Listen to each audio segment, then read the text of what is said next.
So praise the Lord. Purihin ang pangalan ng ating Panginoon. Ating kamayan ang bawat isa sa pagbati sa oras na ito. Salamat sa kanyang biyaya at narito tayo para sa kapurihan ng pangalan ng ating Panginoon. Praise God. Magandang umaga po sa bawat isa sa atin.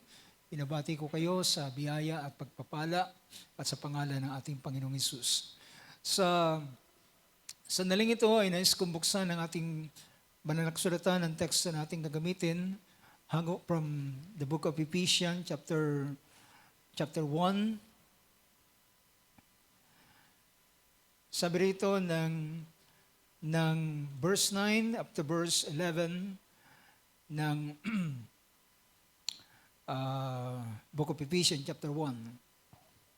Sabi rito ng verse 9, He made known to us the mystery of His will according to the kind intention which He purposed in Him, with a view to an administration suitable to the fullness of the times, that is, the summing up of all things in Christ, things in the heavens and things on the earth in Him.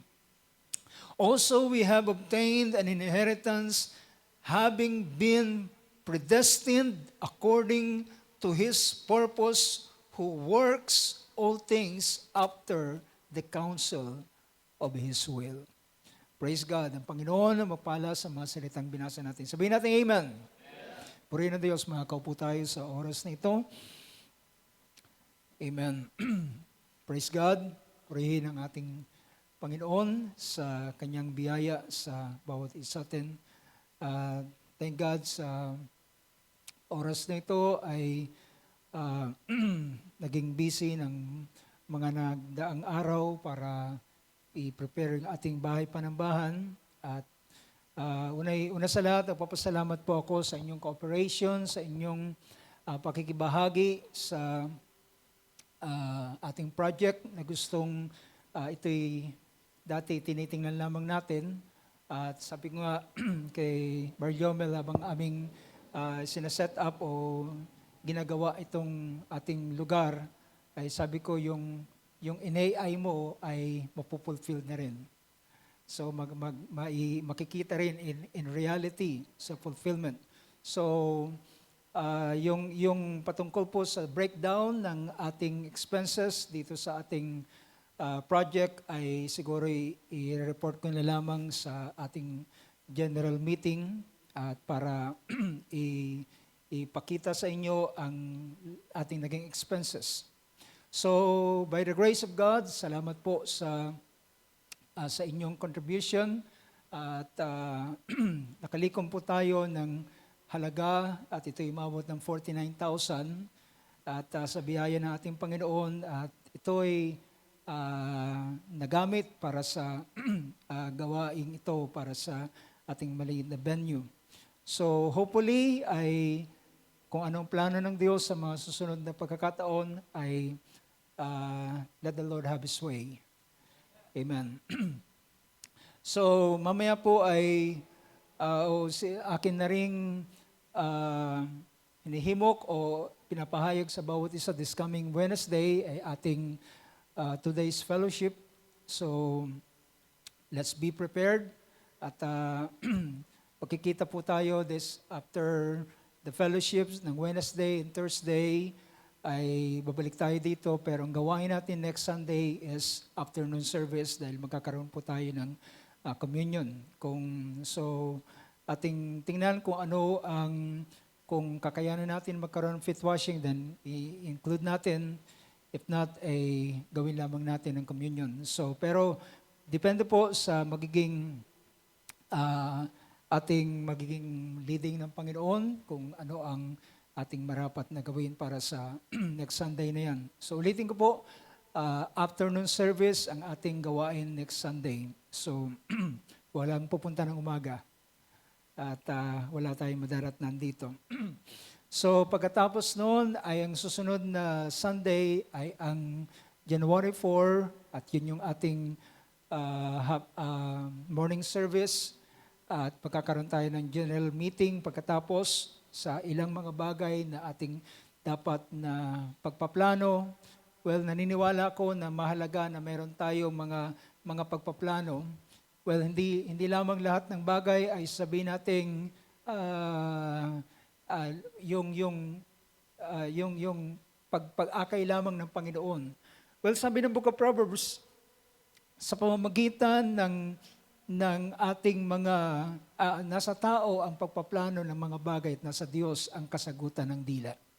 So tayo ay magplano para sa darating na pagpasok ng 2026, mga ilang bagay na dapat nating gawin para sa paglilingkod natin sa Panginoon at ating ibigay ang abot sa ating kakayanan na ibinibigay ng Panginoon, ang blessing, ang kalakasan, ang talento na meron tayo, lahat ng yan ay gamitin natin para sa ating Panginoon. So sa oras na ito ay sa hindi pag-abala ay nais kong i-share sa inyo ang isang kaisipan. At binasa po natin ang Book of Ephesians, chapter 1. At dito ipinakita kung ating pwedeng bigyan ng pansin sa Suwikang Tagalog ang mga talatang ito. Dito ay pinakita sa verse 9 ng Book of Ephesians. So last Tuesday ay na-bautismohan po Sister Hazel. Pwede bang tumayo, Sister Hazel? Praise God, purihin ng Diyos. Maraming salamat. So ang ating kapatid masyadong mahihain, pero salamat at last Tuesday ay kami po ay nagpunta roon at sa isang pool sa party ng Taguig ay sinagawa po ang baptism. At salamat sa Panginoon dahilan bago po yung kanyang baptism ay kagaya ng pinahayag ng kanyang father ay nakaranas si Sister Hazel ng nawalan siya ng malay 2 beses sa school at sa kanyang nang siya'y nasa bahay na. So hopefully hindi na sana siguro nangyari uli sa biyaya ng Panginoon at di na naulit pa. So salamat sa kagalingan at so sometimes kapag meron tayong mga bagay na pinagdaraanan sa buhay, may mga bagay na hindi natin matanggap, ay minsan na-stress tayo at minsan kapag medyo ang ating katawan ay mahina, ay talagang bumibigay. Pero salamat sa pag-iingat ng Panginoon.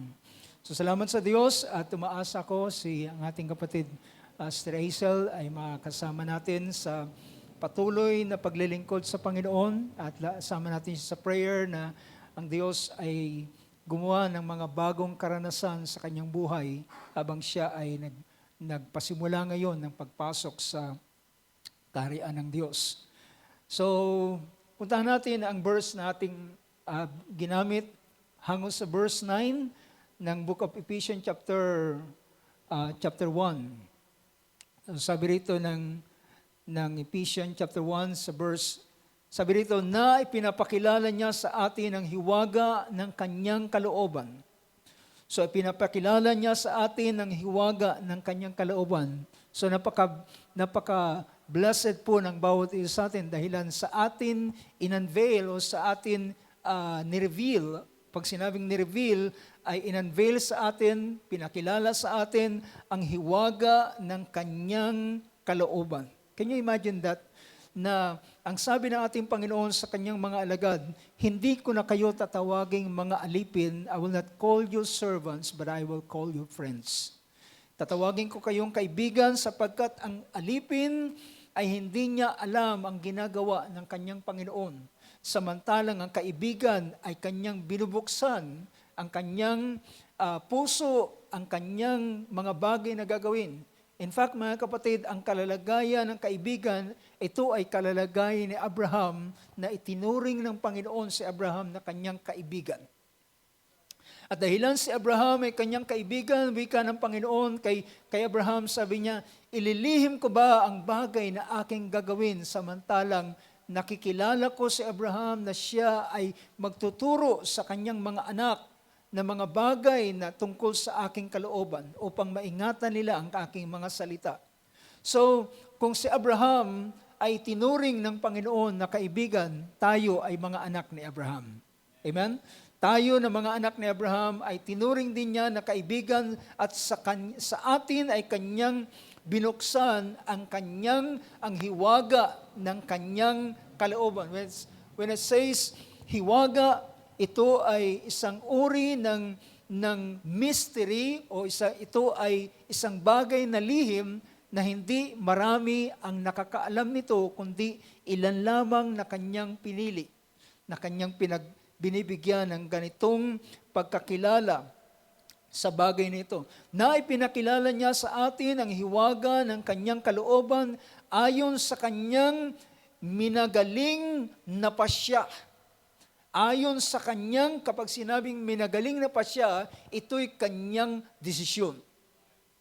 Ito'y kanyang desisyon, ibig sabihin, kapag siya ay nagdesisyon, walang sino man ang pwedeng mag-question. Because it is his decision. Ito ay kanyang kapasyahan. At sabi rito ng sumunod na pangusap na kanyang ipinasya, at sabi rito, sa pagiging katiwala sa kaganapan ng mga panahon. Sabi niya, sa pagiging katiwala sa kaganapan ng mga panahon upang, dahilan sa tinatawag na fullness of time, yung kasukdulan ng panahon, ay ito yung tinatawag na the end purpose ng Diyos. The end purpose ng Diyos Ama na kanyang tipunin ang lahat ng mga bagay kay Kristo Jesus.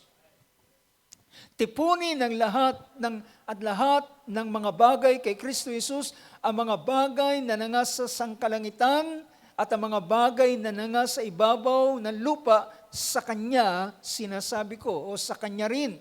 So, ibig sabihin, ang lahat ng ginawa at pinilalang ng Diyos, lahat ng ito ay kukunin at ito ay para sa ating Panginoon. Para sa ating Panginoon, ibibigay at iipunin para sa Kanya. And verse 11, tayo rin naman ay ginawang mana, pero hindi ko, ang translation ng Tagalog ay medyo malayo sa kaisipan, pero hindi yun tayo ang ginawang mana. Ang ibig sabihin ng verse 11, tayo ay tumanggap ng mana. We have obtained an inheritance. We have obtained, tayo ay tumanggap ng mana. Well, ang manang yan, mga kapatid, ay napakalawak. Ang manang yan ay napakalawak. Ang ating tinanggap na kapatawaran ng kasalanan at ating kaligtasan, ito ay bahagi lamang at pasimula lamang. Ito ay pintuan lamang ng mana na ibibigay sa atin ng ating Panginoon. Amen. So makikita natin, so also we have obtained an inheritance. Tayo ay tumanggap ng mana na itinalaga na niya tayo. Ibig sabihin, tayo ay meron ng destinasyon. Ibig sabihin, yung salitang predestined or predestination, yung salitang predestined ay bago pa itinatag ang sanlibutan, ay meron ka ng destinasyon, ikaw at ako.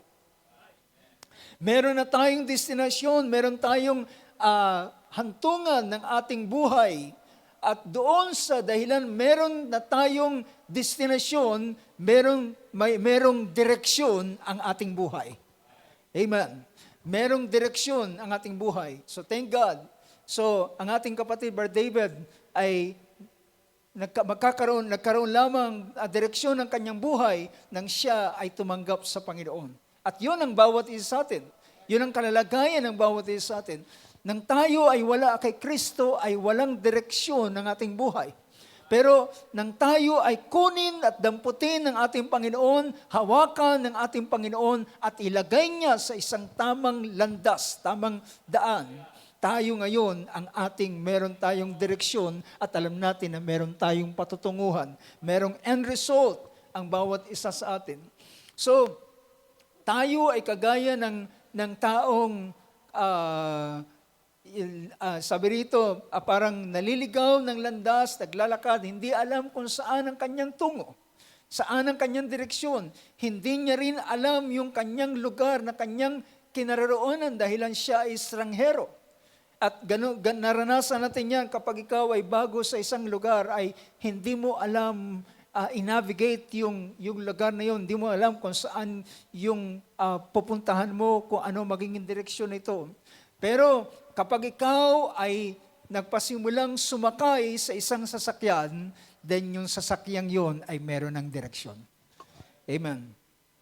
So, tayo rin naman sa Kanya, tayo ay tumanggap ng mana na itinalaga tayo ng una pa, tayo ay itinalaga ng una pa ayon sa pasya niyaong gumagawa ng lahat ng mga bagay ayon sa pasya ng Kanyang sariling kalooban. So sabi rito, having been predestined, we are predestined according to His purpose. At ang gusto kong bigyan natin ng pansin yung huling phrase na nagsasabi sa wikang Ingles, who works all things after the counsel of His will. So yung salitang working all things after the counsel of His will. So yan ang gusto kong bigyan natin ng pansin sa oras na ito. Working all things after the counsel of His will. Ibig sabihin mga kapatid, makikita natin na sino ang gumagawa, sino ang nagsasakatuparan ng layunin ito. Hindi ikaw, hindi rin ako, hindi ang bawat isa atin, kundi siya na merong layunin mismo. Nandyan ba kayo mga kapatid? Naintindihan nyo ba na ang nagsasakatuparan ng kanyang layunin sa iyong buhay ay hindi ikaw? Hindi ikaw ang inilagay sa lugar na yan at bahala kang puntahan mo yung itinalaga ng Panginoon sa iyo. Ang sabi rito sa wikang Ingles, who works all things. Ang Diyos na siyang gumagawa ng lahat ng mga bagay ayon sa kanyang pasya ng kanyang sariling kalooban. Who works all things. Yung who na yan ay walang iba kundi ang Diyos mismo. Ang Diyos mismo na gumagawa ng lahat ng bagay ayon sa kapasyahan ng kanyang sarili. So pinapakita rito ang ganitong pangungusap upang ating maintindihan. So thank God yung binuksan na ating kapatid kanina sa Bible study ay makakatulong sa atin upang ating makita ang ilang mga bagay. At kung ating itutuloy ang ganitong kaisipan, ay pinapakita rito na merong gumagawa ng lahat ng bagay para sa bawat isa sa atin. Ang mga bagay na ating nagiging karanasan, mula nang tayo ay tumanggap sa ating Panginoon, yung mga bagay na ating nagiging karanasan ay may kinalaman ito sa kanyang paggawa sa ating buhay. Amen? May kinalaman ito sa paggawa ng Diyos sa buhay ng bawat isa sa atin. At kung wala siya, kung hindi tayo napalagay sa kanyang kamay, ang wika ng ating Panginoon sa John chapter 10, sino man ang nasa aking kamay ay walang sino mang makakaagaw sa kanya sa aking kamay. Sino man na malagay sa aking kamay, meaning to say mga kapatid, kanyang gagawin, walang sino man na pwedeng makasira sa tinatawag na layunin ng Diyos sa bawat isa ng mga itinalaga bago pa itinatag ang sanlibutan. Alam nyo, habang binubulay-bulay ko ang ilang mga bagay, ay nag-iisip ako saan kinuha ng mga alagad ng Diyos, mga apostles, yung kaisipan na tinatawag na bago pa itinatag ang sanlibutan. Well, ito ay hindi hindi ito ginagamit, sabihin natin, ngunit, alam nyo, nang ang ating Panginoong Hesus ay nang siya'y nangangaral, at kapag siya ay nangungusap ng ilang bagay, well, mismo sa bibig ng ating Panginoon, kanyang lumabas ang ganitong bagay about before the foundation of the world. Sabi rito ng Matthew chapter 25, tingnan niyo sa isang sulat ng ating Panginoon o sa isang pangungusap ng ating Panginoon, ito ay sa panahon ng judgment of the nation, yung paghihiwalay ng tupa, ang tupa ilalagay sa kambing, sa kanan, ang kambing ilalagay sa kaliwa. So, paghihiwalay ng mga bansa, nakagaya ng paghihiwalay ng tupa at ng kambing. Ang tupa ay nasa gawing kanan at ang kambing ay nasa gawing kaliwa, wika rito. So, ang kanan, alam natin, mayroong significant na pinapakita ang kanan, ay pinapakita rito ay ang isang mas mainam na kalalagayan o ang kanan ay minsang pinapakita ang authority. So, sabi rito ng verse 34 ng book of Matthew 25, 34. Sabi rito, verse 33, He will put the sheep on His right and the goats on the left.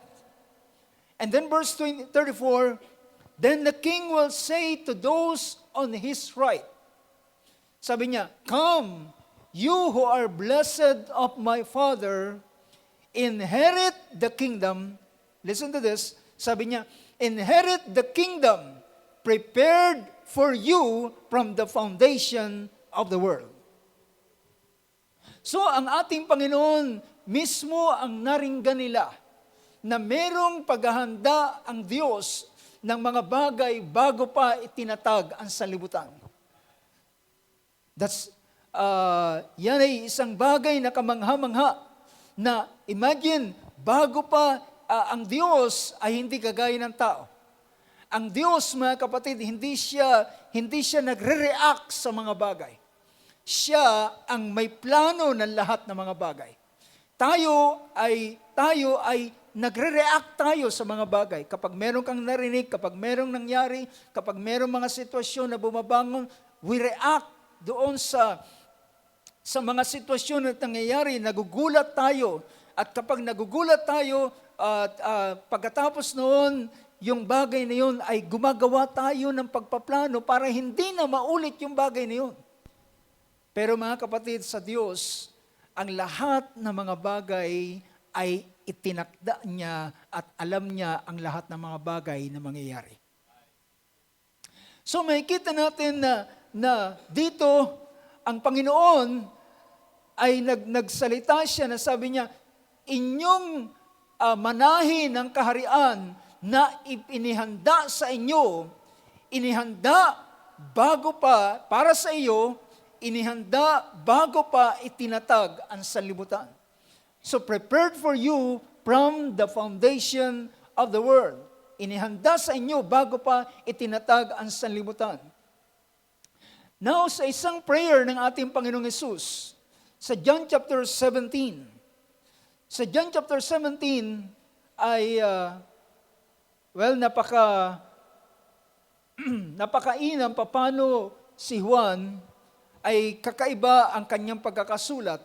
Dahil ang tanging si Juan lamang ang nagbigay ng detalye ng prayer ng ating Panginoong Hesus. Diba? Mapapansin niyo ang mga gospel, although iisa ang focus ng kanilang sulat, makikita ninyo may mga unique na bagay na kanilang sinusulat na hindi nawala sa iba. So si John ay nagawa niyang pahayag ang detalyeng pangungusap, yung verbatim na pangungusap ng prayer ng ating Panginoong Hesus. It is the high priestly prayer of our Lord Jesus Christ. So sa kanyang prayer, sa isang part, hindi ko nababasahin ng lahat, sa isang part doon ng verse 5, verse 5 ng chapter 17 ng Book of John. Sabi rito, "Now, Father, glorify me together with yourself, with the glory which I had with you before the world was." Ngayon, Ama, luwalatin mo ako. Kasama mo, luwalatin mo ako na kasama mo ng kaluwalhatian na meron ako bago pa itinatag ang sanlibutan. So, ibig sabihin, it is from the lips of our Lord Jesus. Mula sa bibig ng ating Panginoon, nangungusap siya na merong bagay na inihanda bago itinatag ang sanlibutan. So hindi nagpasimula ang creation na pagkatapos ng creation siya nagplano. Ngayon na-create ko na ang langit at lupa. Ano kaya ang susunod kong magandang gawin? Hindi ganoon ang Diyos. Bago siya nagpasimula ng creation, tapos na ang lahat ng mga bagay. That's God. Yan ang nakita natin sa kalalagayan ng Diyos. Tayo ay pagkatapos nating magkaroon, kung magpagawa tayo ng bahay, ang susunod, ano kaya yung mga susunod ko namang gagawin? Ganun ang tao. Pero ang Diyos, tinapos niya ang lahat ng mga bagay. Nang tapos na ang lahat ng bagay, yung plano niya, yung purpose niya, mula sa pasimula hanggang kawakasan, then siya ay nagpasimula ng kanyang paggawa. So, hindi siya nag-iisip pa ng mga bagay na kanyang gagawin. Ito'y tapos na sa tinatawag na blueprint sa kanyang kaisipan. So, kung ating titingnan ng ganitong bagay, ay pinapakita na totoong bago pa itinatag ang sanlibutan, ay tapos na ang panukala ng Diyos. At kagaya ng minention ko kanina, mga kapatid, dapat tayo mga mananampalataya, bawat araw ng ating buhay ay lalakad tayo sa pananampalataya.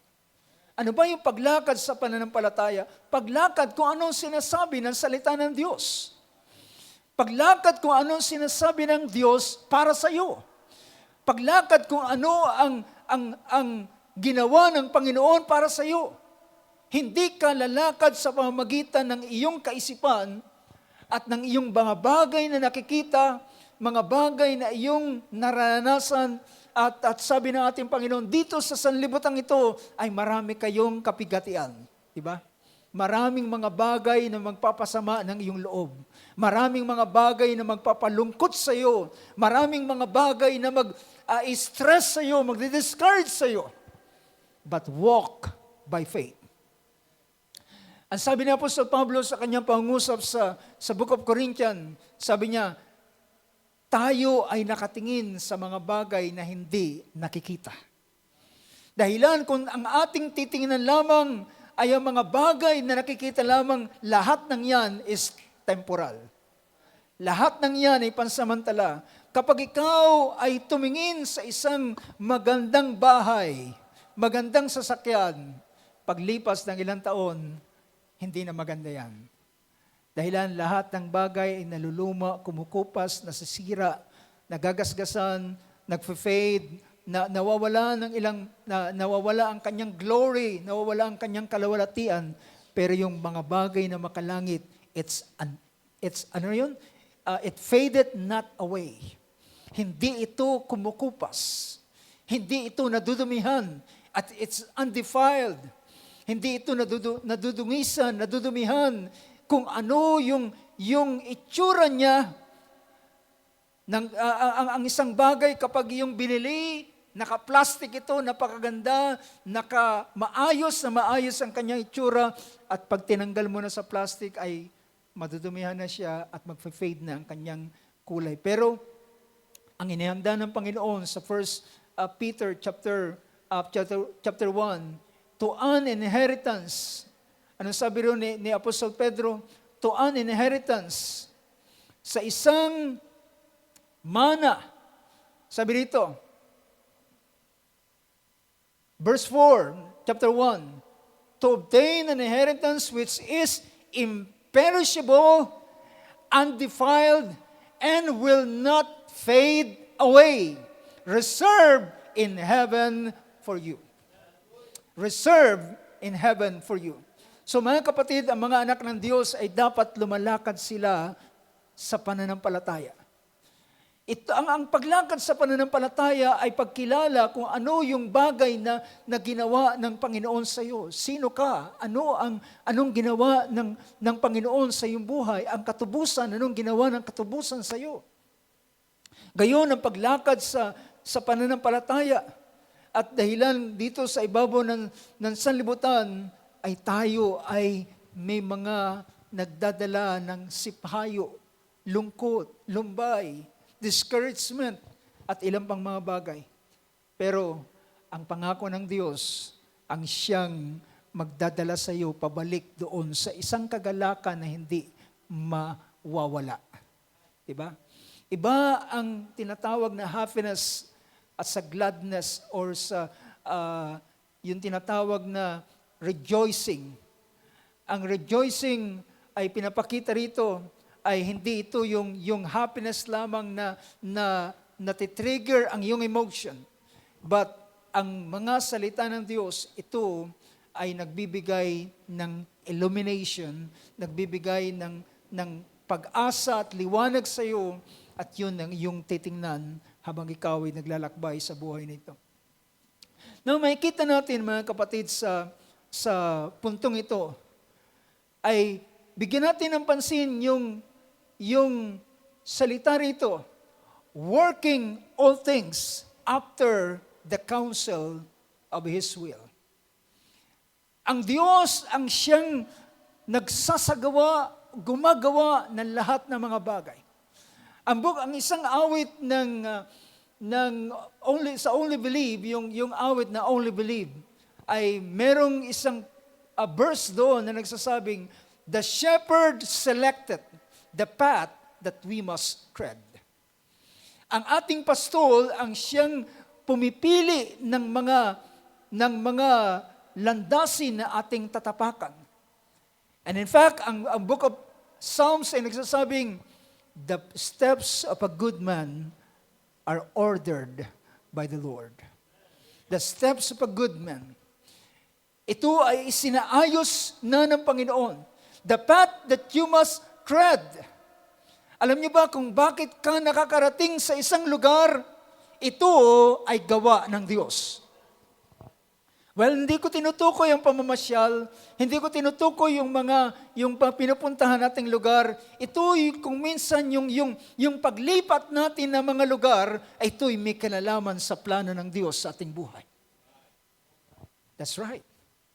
Hindi yan, minsan, iniisip mo dahilan sa pressure, dahilan sa problema, ay ikaw ay tinutulak ng isang pagkakataon papunta sa isang lugar at ikaw ay nalulungkot. Sabi niya, sanay na ako sa lugar na yon. Sana kung hindi ako umalis sa lugar na yon ay siguro mas maganda na ang aking buhay at yung aking negosyo, kung ako'y nandun sa lugar na yon ay mas malaki na siguro ang aking negosyo. Ngunit hindi mo alam, ito'y ang Diyos na gumagawa ng lahat ng bagay ayon sa kapasyahan sa iyong buhay. Siya ang nagtutulak.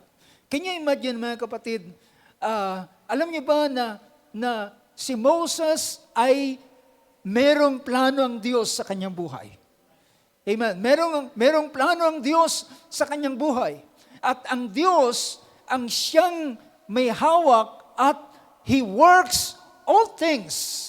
Because ang dahilan ng Diyos ay meron siyang pasya kay Moses. Diba?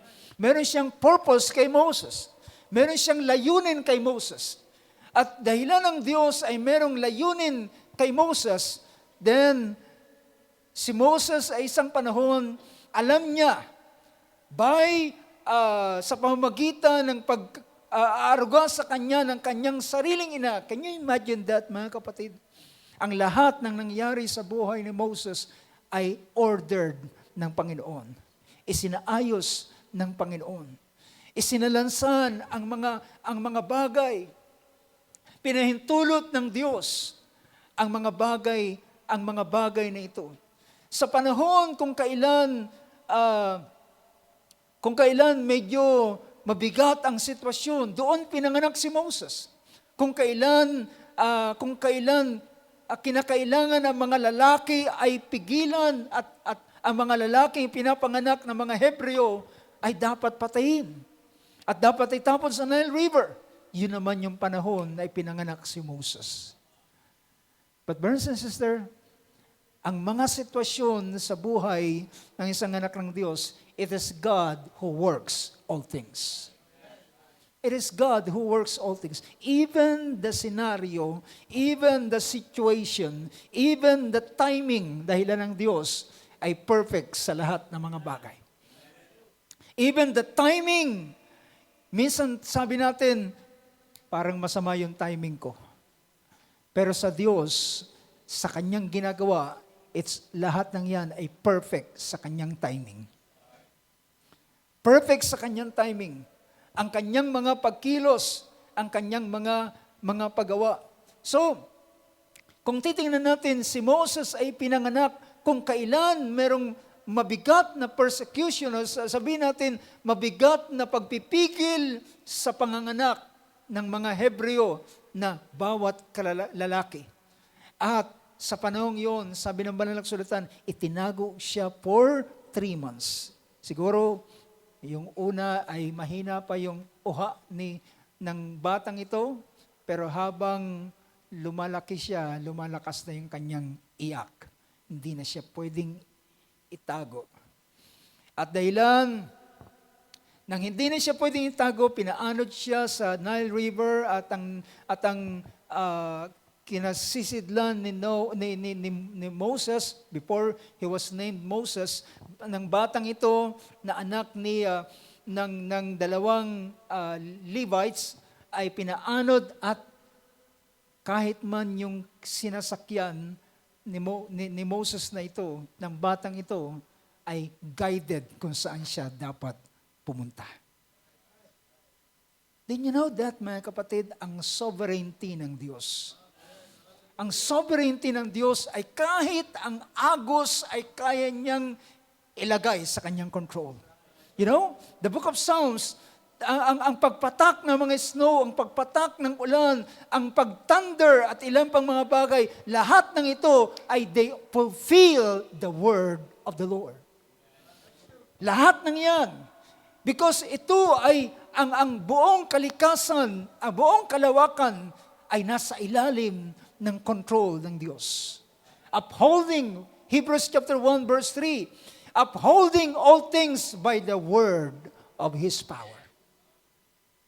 Hinahawakan niya yung pag-agos ng Nile River, sa Nile River. At ito ay ang kanyang, dahilan si Miriam may nakatingin lamang doon sa ark na kinalalagyan ng batang ito, ng kanyang kapatid, na kanyang tinitingnan saan kaya siya papadparin. Nakukuha niyo yung punto ko, mga kapatid, that even the flow of the Nile River is controlled by God because He's working all things by the word, by the counsel of His will. Yung pag-agos ng Nile River at yung pagpunta niya, si Miriam ay nanonood lamang at nakita niya, pinadpad siya doon sa kung saan ang kaharian ni Paraon at doon siya nakapasok. At si Miriam ay nag-observe lamang at kanyang tinignan at maya-maya, nandun naman naliligo ang anak ni Paraon. Is that a coincidence? It is the perfect plan of God. It is the purpose of God. It is God who works all things. At naroon ang babae, ang anak na babae ni Paraon. At nang makita niya, alam niya na ito'y hindi Egyptian, alam niya na ito ay isang Hebreo. Alam niya that somehow ang isang anak, isang Hebreo ay nanganak at dahilan sa takot nila marahil, alam niya ang order ng hari, ng Paraon, na lahat ng lalaki ay ipapapatay at tatapon sa Nile River. Pero kung anong kagiliwan ng kanyang makita ang lalaking batang ito. Nagiliw siya at siya'y nagpasimulang nagkaroon ng compassion, nagkaroon ng pagmamahal doon sa batang ito. Na sabi niya, siya ay aking aampunin at tatawagin ko siyang Moses. Amen. Dahilan, nakuha ko siya mula sa tubig. That's the word Moses means. At to cut the story short, pinalaki siya, pero sabi ni, lumapit si Miriam at sabi niya, nais niyo po ba na merong mag-aaruga sa kanya? At sabi niya, ikuha mo ako. At ang kinuha niya ay ang kanyang sariling nanay. It's God who works all things after the counsel of His will. Do you get the point, brothers and sisters? Nakikita niyo ba ang buhay ng mga anak ng Diyos na hawak niya sa kanyang kamay that He's working all things after His counsel? At nang tuwang-tuwang si Miriam, humahangos na pumasok sa bahay niya at sabi, Inay, may maganda akong balita sa iyo. Ang aking bunsong kapatid ay nakita ko pumunta, nakapasok doon sa kaharian. At tinanong ko ang anak na babae ni Paraon kung gusto niya na may mag-aalaga. At sinabi niya, ikuha ko siya ng mag-aalaga. At sabi niya, pagkakataon mo na ito. At siya ngayon na nag-aruga kay Moses. And brothers and sisters, si Moses, alam natin what the story. Dumating ang panahon, gusto niyang iligtas ang kanyang bayan. Pero hindi pa yun ang panahon. See, kapag ang mga bagay hindi pa panahon at gusto mong mangyaring isang bagay, you will be discouraged. You will be despair. Madi-discourage ka dahil hindi mangyari yung gusto mo. Diba? At yun ang talagang nakaka-stress. At nang si Moses ay hindi mangyari yung gusto niyang iligtas ang kanyang bayan when he reached the 40 years of his age, nang gusto niyang iligtas ang kanyang bayan, alam niya na sila'y anak ni Abraham, sila'y kanyang kababayan, at gusto niyang iligtas sila sa ganitong paraan, pero siya ay pinagbintangan na papatayin rin niya ang mga Hebrew ito. Dahil hindi nila alam that ang Moses na ito ay magiging tagapagligtas at maglalabas sa kanila. And Moses was discouraged at siya ay tinulak ng pagkakataon paalis ng Egypt, papunta ng Midian, at doon siya nakapag-asawa at doon siya nagkaroon ng pamilya. And he forgets all lahat ng nasa kanyang plano at kanyang kaisipan. But at the appointed time, ang Diyos ay nagpakita sa kanya. Because it is God who works all things by the counsel of His will. At nang dumating ang pagkakataong ito, and then si Moses ay dinalaw ng Diyos at sabi niya, pumaroon ka at sinusugo kita. At maraming mga bagay na pakikipag-argue ni Moses. Pero mga kapatid, ang Diyos ay walang ibang option. Sa kanyang plano, mga kapatid, wala siyang option. Wala siyang second, opinion. Wala siyang plan B. Wala siyang second plan. Kapag hindi nag-work ito, punta tayo sa plan B. Well, mga kapatid, kung ang Diyos ay mayroong plan B, sana nang nagsabi si Moses, ayoko, Panginoon, magsugo ka na lang ng iba. At ano sabi ng Book of Exodus chapter 3 or chapter 4, kung ating bibigyan ng pansin, ang bahaging ito. See, pinakita roon. Sabi ng chapter 4, ang Diyos ay si Moses ay nagtanong siya, sino ka? Anong pangalang sasabihin ko kapag nagtanong ang iyong bayan? Ang bayang Israel, Anong sasabihin ko? Sabi niya, sabihin mo ng Diyos ng iyong mga magulang, ang Diyos ni Abraham, ni Isaac at ni Israel, ni Jacob, ang siyang nagsugo sa iyo. At sabi niya, ito ang aking pangalan. At pinakita niya. At pagkatapos noon, then, nagpatuloy si Moses ng pakikipag-usap. Sabi niya, paano kung hindi sila maniwala sa akin? Well, gumagawa siya ng isang paraan para hindi na siya maisugo ng Panginoon dahil natatakot siya at alam niya napakalaking gampanin at gawain ito. Siya ay haharap sa pinakamakapangyarihang tao sa balat ng lupa sa panahong yun. At sabi niya, paano kung hindi sila maniwala sa akin? Sabi niya sa Diyos para sa Israel. Binigyan siya ng 2 tanda, ang staff na naging ahas, at ang kamay na nagkaroon ng ketong ng kanyang nilabas at na gumaling ng kanyang ipinasok uli sa kanyang dibdib.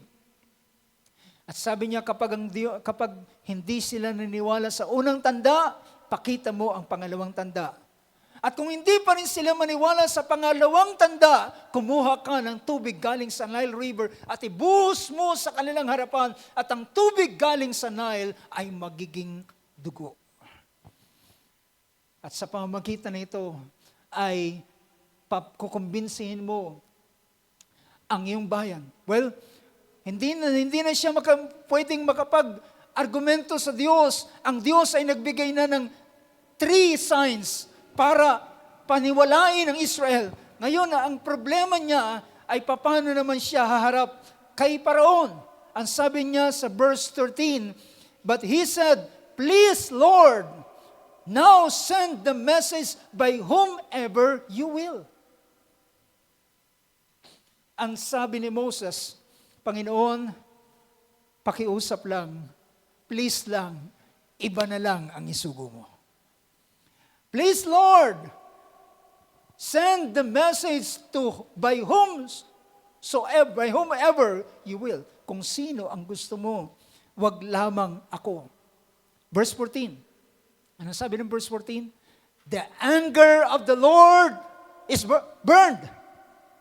Ang galit ng Panginoon ay uminit.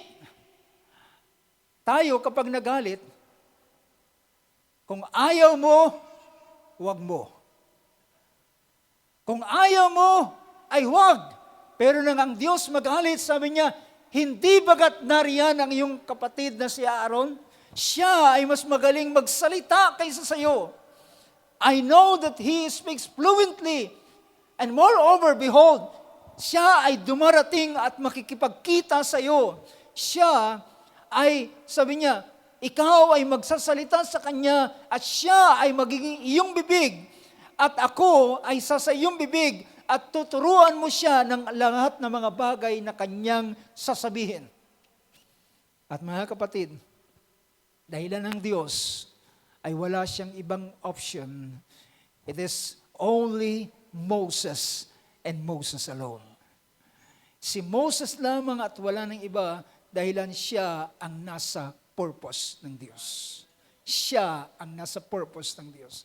Na makikita natin, alam natin the whole story, si Moses ang ginamit ng Diyos. Dahilan, ito'y ang Diyos na nagsasagawa ng lahat ng bagay ayon sa kanyang panukala. Now, tingnan natin mga kapatid, para bigyan ko kayo ng pagkakakilanlan. Kung pwede natin display yung ating slide para pakita ko yung pinapakita rito ng Psalms chapter 33 verse 11. Ang book of Psalms 33 verse 11, sa sunod na slide ay makikita natin yung Psalms 33:11. Ang sabi diyan, the counsel of the Lord stands forever. The counsel of the Lord stands forever. The plans of His heart to all generation. Meron dalawang salita rito na mahalaga. Ito yung salita, the counsel of the Lord. stands forever, and the plans and the counsel. So makita natin, ito yung tinatawag na plans and purpose. At itong plans and purpose na ito ay nasa kaisipan ng Diyos. Now, kung titingnan natin, ang salitang the counsel ay ito yung tinatawag na the purpose. Yung layo ng Diyos, yung gusto ng Diyos na mangyari, yung nais niyang makita, yung gusto niyang maganap. Ito yung tinatawag na the counsel of the Lord. Sa ibang verse ay mababasa natin ang Isaiah chapter 46 verse 10 na pinapakita ron na sabi niya, declaring the end from the beginning and from the ancient times, things which have not been done, saying, my purpose will establish, and I will accomplish all my good pleasure. Yung salita diyang my purpose will be established. Yung salita diyang may purpose, ito yung my counsel. My counsel will be established, and I will accomplish all my good pleasure. Dahilan dito niya isa sa katuparan kung ano ang gusto niya. Pag sinabing gagawin niya ang anumang gugustuhin niya, ay pinapakita rito ay ang kanyang sovereignty.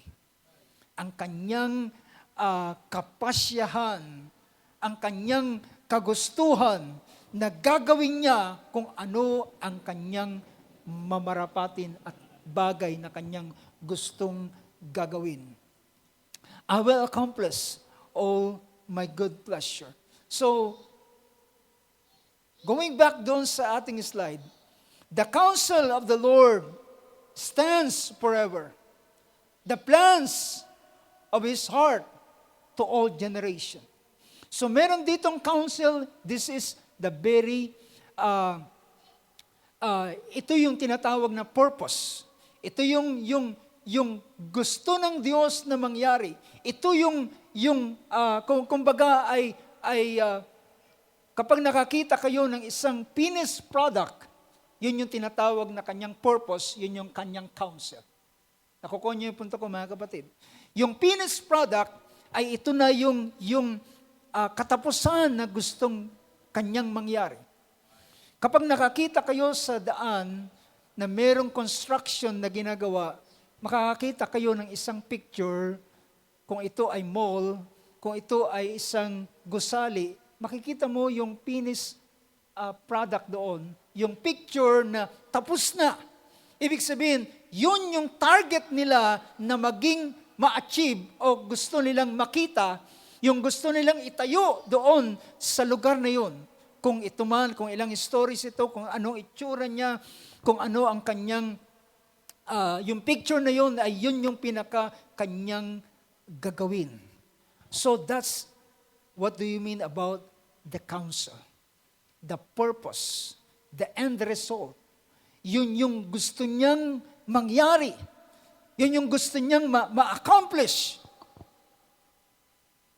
The counsel of the Lord stands forever, the plans of His heart to all generation. You know, mga kapatid, yung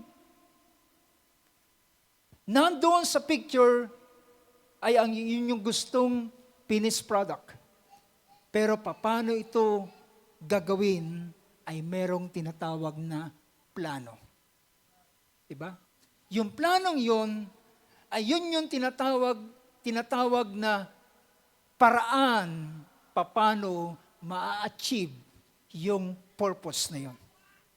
Nakukuha niyo yung mga kapatid. So, the purpose is the end result. Pero yung plano ay ito yung detalyadong gagawin para ma-achieve yung purpose na ito. Diba? Para ma-achieve yung purpose ay merong detailed plan. Dito ay detalyado kung ano dun sa plano ay naroon yung mga materyales na gagamitin at ilan at now, para maintindihan nyo, ang sunod na slide ay pinapakita rito yung tinatawag na counsel. Counsel, ang Hebrew word from Psalms 33 verse 11, yung salitang counsel dyan ay etsa, ang Hebrew word na ito. Ang meaning niya is advice, by implication, plan. Sometimes, maguguluhan tayo na minsan ginagamit din itong yung salitang plan. Pero, makikita natin na sa kaisipan ng Diyos ay hindi lamang siya merong purpose, meron din yung plano. Diba?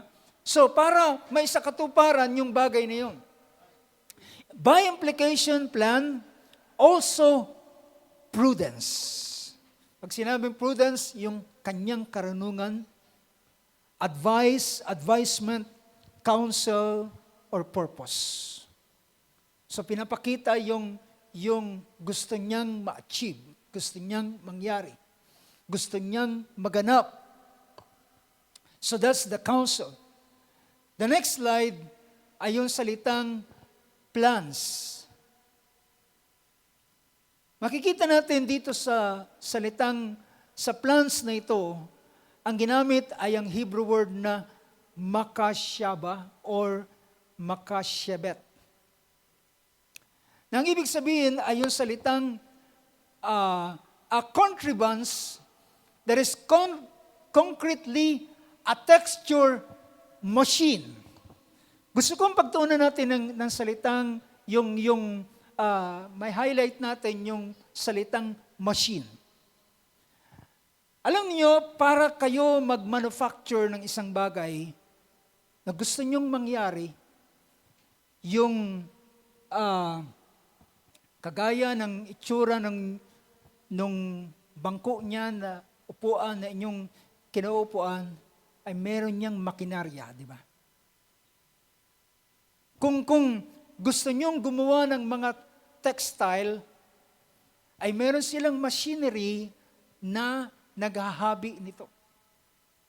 Para paglabas kung ano yung itsura na gusto nilang na mangyari, ay ginagawa sa pamamagitan ng machine na ito. So, pag pinag-usapan ng purpose ng Diyos, ito yung kaisipan ng Diyos, but how it will be done, paano ito mangyayari ay dito kinakailangan yung tinatawag na makinarya. Diba? Nakikita nyo? Kailangan ng makinarya, kailangan ng machinery para mai-accomplish yung purpose. So, kaya yung plans na ito ay pinapakita yung salitang contrivance.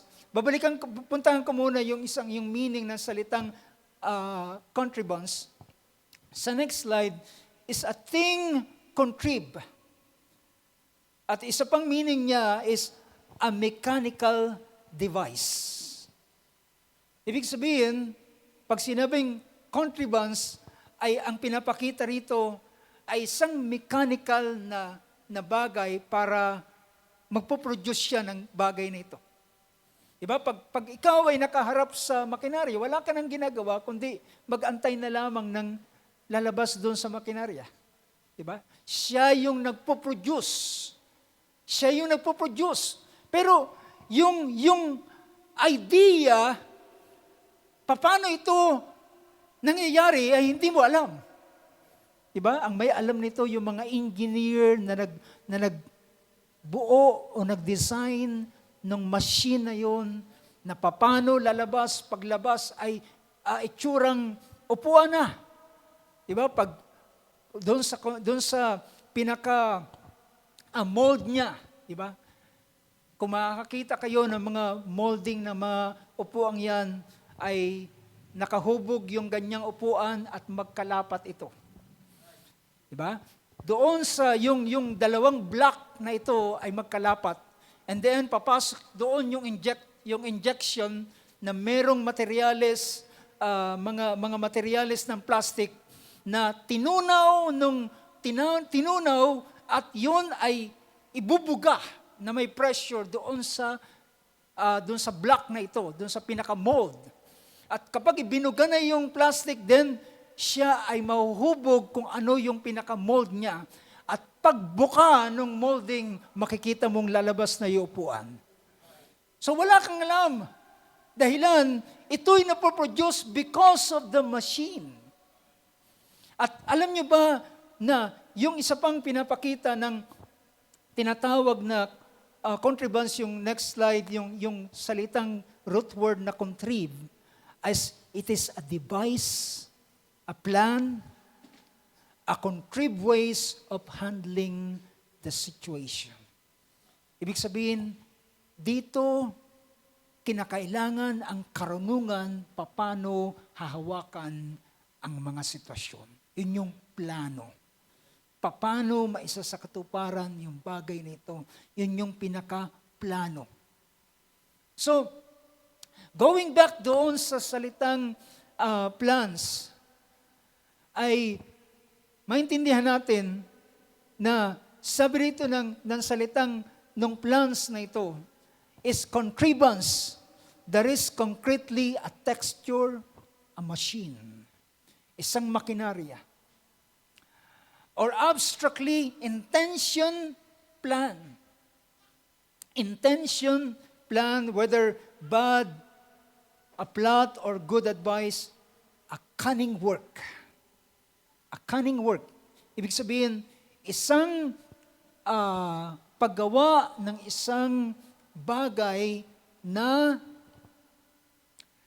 ito ay ginamitan ng kanyang katalinuhan. A cunning work, a curious work, device, imagination, invented means.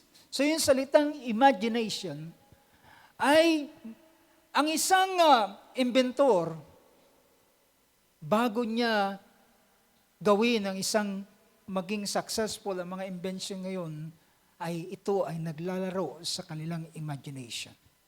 Binubuo sa kanilang imagination how it will work. Ang lahat ng mga imbensyon na ginagamit natin ngayon, yung mga lutuan, yung mga kalan, yung microwave oven, lahat ng yan ay mga imbensyon na ginawa ng tao na pinahintulot ng Diyos na matisod nila ang ganitong knowledge. And God allowed it. Pero ito ay naroon sa kanilang imagination. At so, ibig sabihin, ito ay yung tinatawag na pagpaplano. Yung plano, yung paraan, maisa sa katuparan, yung purpose nito. A cunning work or imagination invented or means, di ba? Yung paraan. Means, purpose, or thought. So makikita natin sa ganitong bagay. Dahilan ng Diyos ay meron siyang tinatawag na counsel, meron siyang purpose na kanyang gustong gawin, siya rin ang nagpo-work ng lahat ng mga bagay. He worked all things after the counsel of His will. Naalala ko ang ating Panginoon ay nangusap kay Jeremiah. Sabi niya kay Jeremiah, pumunta ka doon sa isang lugar, doon sa potter's house. At habang pinapanood niya yung potter, nakita niya kung paano doon sa wheel. Diba? Alam niyo, hindi po madaling bumuo ng pot. At mahirap itong ma-perfect na circle. Pero dahilan, merong machine. Diba? Ano yung machine? Yung wheel. Yung pinapaikot na gano'n ng paa. Diba? Or yung ngayon ay yung malalaking pot ay pinapaikot. ng paa, yung mga pat naman na maliliit ay pinapaikot lamang ng kamay. At ngayon ay meron ng mga mas mabilis na paraan. So yung makinaryang ito ay nagiging daan para maging madali na ihubog yung circle. Ma-perfect yung circle. So makikita natin, kinakailangan talaga ng machinery. Kinakailangan ng makinarya. At ang makinaryang yan ay ang plano ng Diyos. Paano mangyayari ang isang bagay? Ang Diyos, ang siyang nag-design din naman ng bagay nito para ma-achieve niya kung ano ang naroon sa kanyang kaisipan. Makikita natin na sa buhay ni Moses ay gayon ang ginawa ng Diyos. At kahit man ang Diyos ay ginamit na natin example ang buhay ni Joseph. Ang buhay ni Joseph ay binigyan siya ng panaginip. 'Di ba? Sa kanyang panaginip ay nakita niya na yung nag-aani sila ng trigo. At wala naman siyang ginagawa doon sa panaginip. Nakita niya yung lahat ng mga bigkis na meron sila. Si Joseph ay may bigkis, si Reuben, si Judah, yung mga kapatid niyang mas may edad at mas nakakatanda sa kanya, ay merong mga uhay. At maya-maya nakita niya na lahat ng mga bigkis nila ay yumukod doon sa kanyang bigkis. Well, ang kanyang ginawa ay, yung batang ito, at the age of 17 years old, ay kinuwento niya yung kanyang panaginip. Wala siyang intensyon. Wala siyang intensyong magmayabang. Wala siyang intensyon na ano pa man. Kinuwento niya lang naman yung panaginip niya. At sabi niya, alam niyo ba, doon sa aking panaginip, nakita ko yung mga nag-aani tayo. May mga tigi-tigis sa tayong bigkis. Pero maya-maya, yung mga bigkis ninyo, yung 11 bigkis, so detalyado yung sinasabi niya, 11 bigkis, lahat ng kanyang mga kapatid, 11 bigkis ay yumukod sa aking bigkis. Sabi niya, anong panaginip yan? Ano yung sabi nila? Maligo ka nga. Anong klaseng panaginip yan? Ibig mo ba sabihin, kami ay yuyukod sa iyo at ikaw ay magro-rule sa amin? Sabi niya, hindi pwedeng mangyari yan. Especially yung mga nakakatanda sa kanya. Diba? Ibig mo sabihin, magro-rule ka sa amin? Sabi niya, wala naman ang sinabing ganon. Pero lipas ng ilang gabi, na naginip na naman siya. At this time, hindi na bigkis.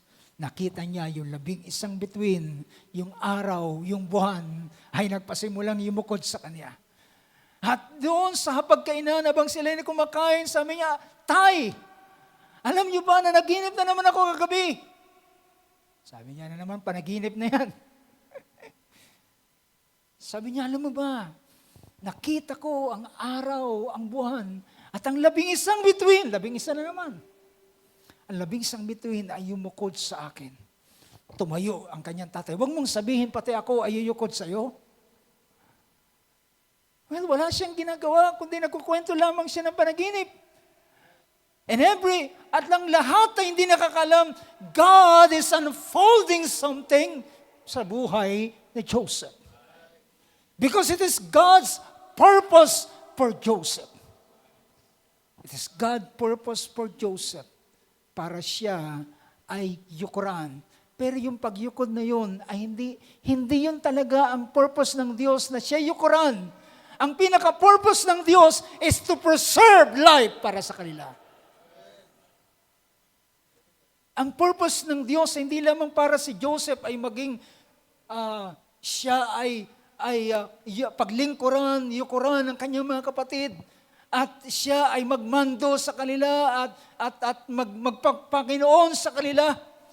It is not God's purpose for Joseph. Ang purpose ng Diyos ay i-preserve ang kanilang buhay.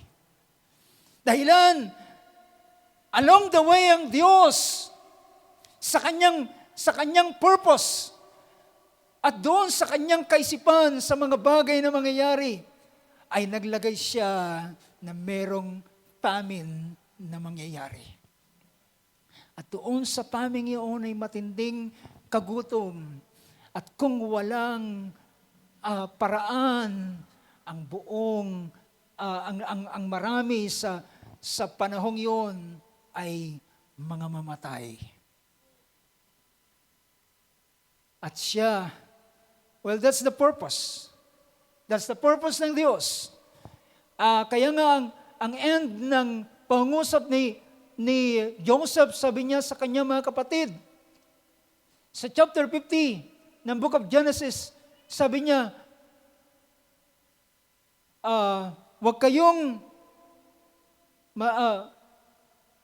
sa verse 19 ng chapter 50, do not be afraid, for am I in God's place? As for you, sabi niya, as for you, you meant evil against me, but God meant it.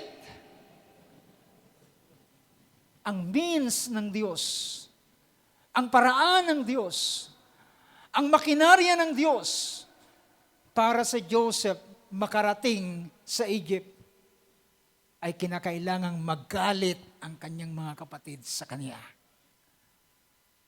Nakita niyo yung makinarya ng Diyos? Yung machinery ng Diyos na ng kanyang pinaandar na para mag-produce ng isang ruler, para mag-produce ng isang tatayong pinuno sa Egypt. Nang pinaandar na ng Diyos ang makinarya, ang unang nangyari ay ang nagngit-ngit sa galit ang kanyang mga kapatid. Kaya, sabi ng verse 21, sabi ng verse na ito, God, you meant evil against me, but God meant it for good. God meant it for good. Ang means ng Diyos ay para sa kabutihan. At sabi niya, for what purpose? In order to bring about this present result, to preserve many people alive. That's the purpose of God. Gusto lang ba ng Diyos itaas si Joseph para siya lukyukuran ang mga kapatid niya, magbow sa kanya, tawagin siyang Lord? The purpose is to preserve many people. That's the end purpose of God. In the life of Joseph, that's the end purpose of God. Yun yung pinakita ng Diyos kay Joseph. Yuyukod ang 11 bigis. Lilukod ang 11 bituin ng araw at ang buwan ay yukod sa kanya. Pero nang pinaandar ng makinarya, ang pinoproduce nito, naggalit ang kanyang mga kapatid. Sabi niya, patayin na lang natin siya. Sabi ng isang kapatid, patayin na lamang natin siya. Pero merong isa na nagtanggol, ito si Judah. Si Ruben at si Judah ay naging tagapagtanggol ni Joseph. Si Ruben ay gusto siyang iiligtas sa kanilang mga kamay. Nang marinig niya na sila ay gusto niyang patayin si Joseph, at sabi niya, gusto niyang iligtas si Joseph. Sabi niya, ihulog na lamang natin siya sa bangin. Huwag natin siyang patayin. Siya'y ating laman at dugo. Inihulog siya sa mangin o sa balon, at dahilan yung mga kapatid niya talagang gusto siyang patayin, pero sabi ni Judah, huwag nating saktan, huwag nating ibuhos ang ating dungisan ang aking kamay sa dugo ng taong yan. Ibenta na lamang natin siya sa mga Ismailites. Nang ibinenta siya, mga kapatid, nang siya ibinenta, ito ang plan ng Diyos. This is now the moving of God's plan para i-produce ang, ano yan tawag niyan? The present result. Paano yung resultang yan ay mangyayari? Nang pinaandar na ng Diyos ang kanyang makinarya, si Joseph ay kinapuutan, ibinenta siya sa mga Ismailita ng kanyang mga kapatid. Anong pait na ikaw ibenta ng sarili mong mga kapatid ng 20 shekels of silver? Binenta siya ng 20 timbang o shekels ng pilak. At yung 20 shekels na ito ay pinaghati-hatian ng kanyang mga kapatid, ng 10 magkakapatid. Dahilan si Benjamin ay siyang pinakabata sa kanila. At gumawa sila ng paraan. Nilubog nila ang coats of many color of Joseph at pinakita sa kanyang tatay. Sabi niya, kilalanin mo nga kung kanino ang balabal na ito. Tingnan mo kung ito'y sa iyong anak. At nang makita ni Jacob, umiyak siya, sabi niya, alam ko, pinagluray-luray ang aking anak ng mabangis na hayop. At siya umiyak. At marahil nagtitingin na ng mga magkakapatid habang umiiyak, tumataghoy si Jacob. Inaaliw nila, niyayakap nila at gusto nilang pakalmahin, pero ayaw magpakalma ni Jacob. Pabayaan niyo ko, ibababa ninyo ang aking maputing buhok sa Sheol na mayroong kapangilawan dahilan sa nangyari sa aking anak. Pat lahat ng ito, mga kapatid, is plan of God. Ito'y plan ng Diyos para isa katuparan ng isang result na ito. Inahiwalay si Joseph, nasaktan si Jacob, nasaktan si Joseph. Mabigat ang kanyang damdamin laban sa kanyang mga kapatid. Nakarating siya sa Egypt. Binenta siya para maging alipin. Ang dating masarap na buhay na kasama ang kanyang mga kamag-anak, ngayon binenta siya na alipin at kinakailangan niya magtrabaho. Mga kapatid, it is God who works all things. Pati ang pagbebentahan kay Joseph ay tinakda ng Diyos kung kanino siya ibebenta. Ibinenta siya kay Potiphar. At si Potiphar ay hindi ordinaryong mayaman. Si Potiphar ay opisyal ni Paraon. At pinagpala ng Diyos ang sambahayan ni Potiphar dahilan kay Joseph. At nang makita ni Potiphar na ang kanyang kayamanan ay lumalago, pag-aari lumalago, binitawan niya ng lahat ng bagay. Binigay niya ang pagkakatiwala kay Joseph. Lahat ng kanyang pag-aari ay hindi na siya nakikialam dahil alam niya si Joseph ay mapagkakatiwalaan at siya ay pinagpapala dahilan kay Joseph. Now, the worst thing has come. Merong isang babae na nagkaroon ng gusto sa kanya at siya ay pinipilit na sipingan pero siya'y tumatanggi. Hanggang sa dumating isang pagkakataon, ginawan siya ng kwento at sabi niya, ang lalaking ito, ang Hebreong ito, ay gusto akong halayin. At siya ay pinasinumbong kay Potiphar. At si Potiphar, dahilan siya ay isang opisyal, yung kanyang alipin ay dapat ikulong kung saan yung mga kulungan ng mga opisyalis. At doon ikinulong si Joseph. At nagkaroon ng isang pangyayari, 2 alipin o naglilingkod kay Paraon, isang baker, isang nagsaserve ng wine, ay naka-offend sila kay Pharaoh. At ipinakulong sila sa parehong bilangguan na kinaroroonan ni Joseph. Lahat ng yan ay nasa makinarya ng Diyos. Yan ay wisdom ng Diyos. Can you say amen to that? That is God's wisdom. How He works all things according to the counsel of His will. Nakulong ang mga alipin ni Paraon sa the same prison, dungeon, yung mga kuweba na pinagkukulungan, at doon sa kuwebang yun, doon ininterpret ni Joseph ang kanilang panaginip. At na-fulfill ang mga dream na ito.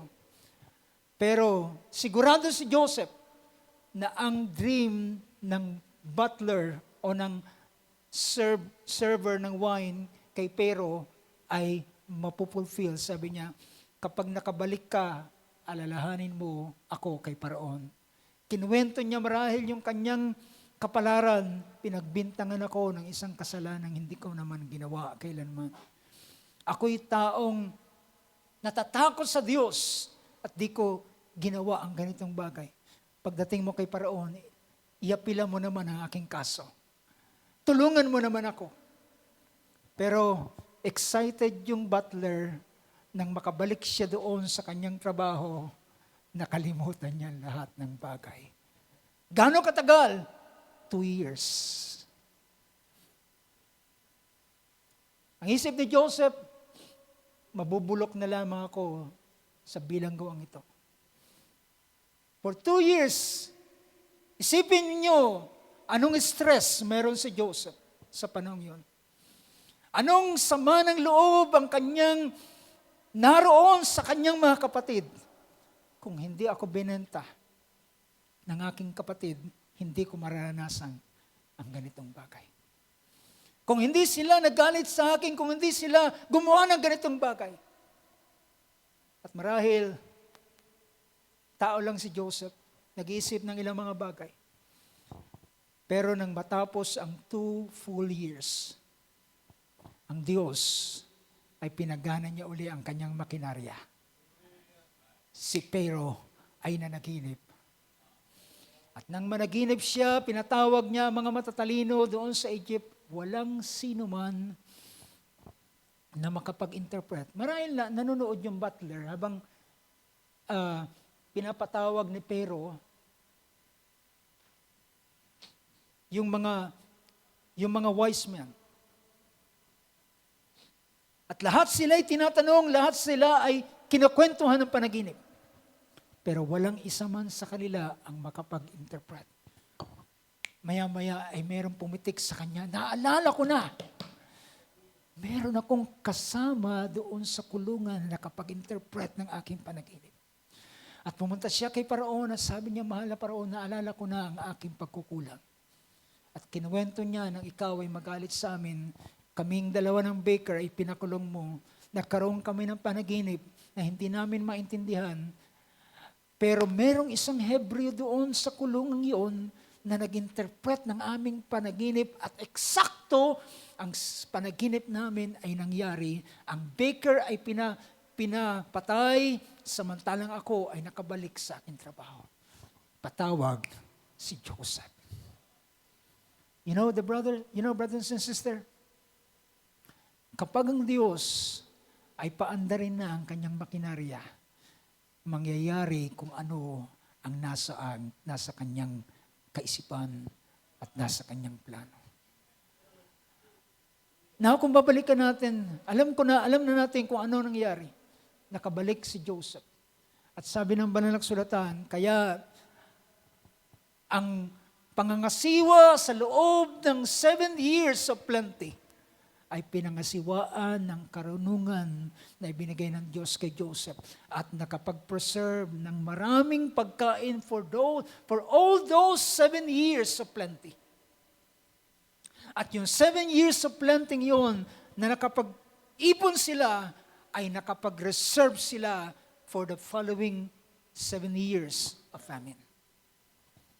At doon, nang nangyari na ang famine, pinabuksan ang lahat ng storehouse at isinupply hindi lamang sa Egypt, kundi sa mga karatig bansa na nasa palibot nila.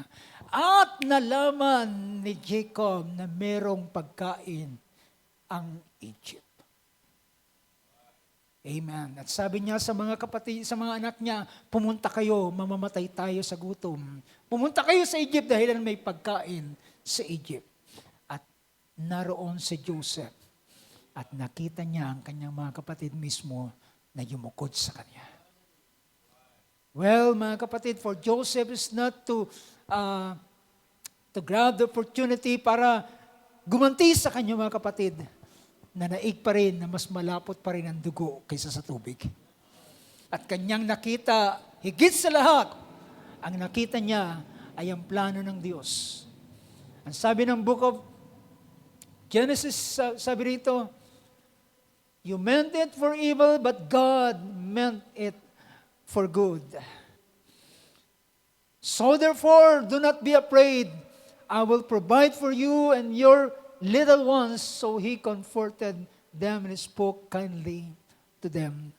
Mga kapatid, makikita natin, it is God who work all things after the counsel of His will.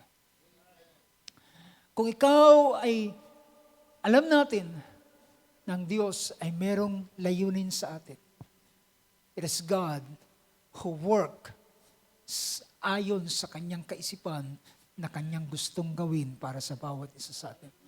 It is not in your hand. Hindi yan sa iyong kamay. Hindi yan sa iyong pagsisikap.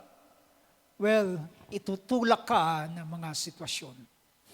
Itutulak ka ng mga pagkakataon. Dadaling ka sa mga bagay na ang Diyos ang siyang, hallelujah, ang tangi mo lamang dapat gawin ay pagkatiwala ang iyong buhay sa Kanya. Purihin ng Diyos, mga kapatid, tayo tumayo, palakpakan natin ating Panginoon. Praise God. Hallelujah. Praise God. Witin natin is sovereign over us.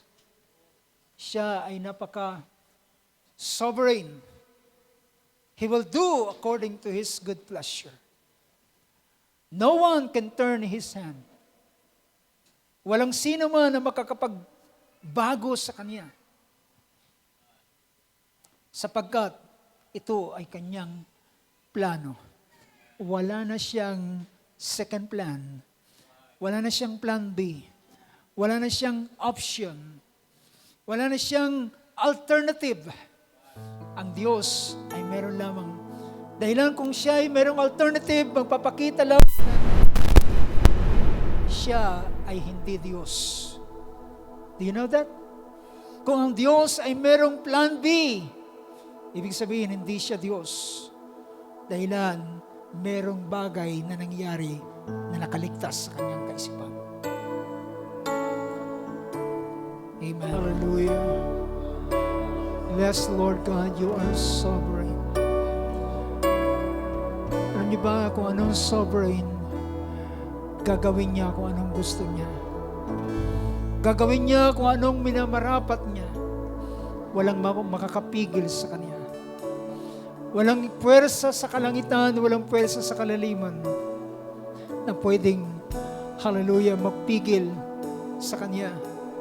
Kahit ang pinakamakapangyarihang tao, kahit ang paraon ay yuyukod at luluhod, at sila ay susuko dahilan God is sovereign. He is the Lord, I am that I am. Amen. Brothers and sisters, minsan nang isip natin, Panginoon, nakalimutan mo ba ako? That's what's in the mind of Joseph. Joseph is thinking that God had forgotten him. Naisip niya na nakalimutan na siya. Kahit ang butler, kahit ang wine server ni Paraon ay nakalimutan siya. But God didn't forget him. He didn't forget him. Hindi siya kailanman nakalimutan ng Diyos.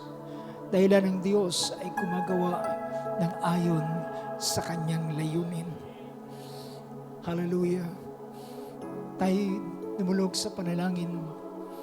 Panginoon, nagpapasalamat kami dahilan hindi mo kami kailanman nakakalimutan. Kami ay nakakalimot. Kami ay nag-iisip, Lord God, ng maraming bagay. Kami ay nag-aalinlangan. Kami ay natatakot. Kami, Lord God, ay naniniwala sa mga sitwasyon, naniniwala kami sa mga bulong ng kaaway. Ngunit, Lord God, nakakalimutan namin na Ikaw ang may hawak. Hallelujah, sa iyong kamay ng lahat ng mga bagay. And you work all things according to the counsel of your will. Ginagawa mo ang lahat ng bagay ayon sa iyong ipinasya, Panginoon. Kung ikaw man ay nananahimik, ito'y part ng iyong dakilang plano, Panginoon. Kung ikaw man ay hindi kumikibo, kung ikaw man, hallelujah, ay tila nakakubli at di ka namin nakikita, Panginoon. But Lord God, lahat ng yan ay part ng iyong dakilang plano. Hallelujah. Kung ikaw man ay tila kagaya ng mga alagad, naglilimas ng tubig habang ang unos ay napakalakas. At pinupuno ang kanilang bangka at merong Jesus na nasa likuran ng bangka na natutulog na tila walang pakialam sa sitwasyon at nangyayari. But all of a sudden, Lord God, pinuntahan nila ang Panginoon at sinabi nila, Panginoon, wala ka bang pakialam? Lahat tayo ay malulunod at lahat tayo mamamatay. At ikaw ay bumangon, ng Panginoong Hesus ay bumangon at kanyang sinaway ang hangin. Hangin, tumigil ka. At alon, pumayapa ka.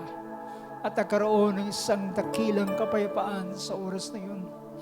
At sila ay nagsabi, anong klaseng tao ito? Kahit ang hangin at ang alon ay sinusunod siya. Dahilan siya ang makapangyarihan sa lahat, na may lalang ng lahat ng mga bagay, upholding all things by the word of His power. Lord God, maraming salamat. Ang aming buhay ay nasa iyong kamay. Ang mga bagay na nangyayari sa bawat isa amin, hallelujah, ikaw ang siyang merong panukala, Panginoon. Kaya Lord God, nais namin pagkatiwala ang aming buhay sa iyo at alam namin, hindi ito pinagkatiwala sa kanino mang kamay. Ang iyong dakilang plano, hindi mo ito binigay sa kamay ng kaaway. Hindi mo rin siya pinagkaloob sa kanino man sa amin. Ang planong yan, hallelujah, ang dakilang plano ng katubusan ay hawak mo. At ngayon, nang ang aming Panginoong Hesus ay magtagumpay, ang aklat na nasa kanang kamay na nakaupo sa luklukan ay kanyang kinuha at siya ito ay nasa kanyang kamay upang siya ang magsasakatuparan ng lahat ng mga bagay. Purihin ka, Panginoon, salamat at ang planong yan ay nasa kamay na ng aming Panginoong Hesus na siya ang magsasakatuparan ng lahat ng dakilang layuning yan. At Lord God, ang aming gagawin is tumingin sa aming Panginoon, looking unto Jesus, the author and the finisher ng aming pananampalataya. Panginoon, sa aming buhay, aming pinagkakatiwala ang lahat ng mga bagay na ito. Bawat lalaki at babae. O Lord God, hallelujah, hindi ka nagugulat sa mga sitwasyon dahil alam mo ang lahat ng mga bagay na mangyayari. Panginoon Diyos, nais namin commit sa iyo ang aming mga buhay, Panginoon, sa pagtatapos, hallelujah, ng taong ito. At kami man ay papasok sa panibagong taon, alam namin, hawak mo ang buhay ng bawat isa amin at gagawin mo ang ayon sa iyong panukala sa buhay ng iyong mga anak. We trust in you, Lord. We trust in you at we commit ang lahat ng bagay sa iyong kamay. Purihin ka, Panginoon Diyos, sa pangalan ng aming Panginoong Kristo Jesus. Amen. Amen and amen. Hallelujah. Palakpakan natin ating Panginoon sa oras ito. Hallelujah, hallelujah. Praise be to God. Habang ating inaawit muli ang awit na yan,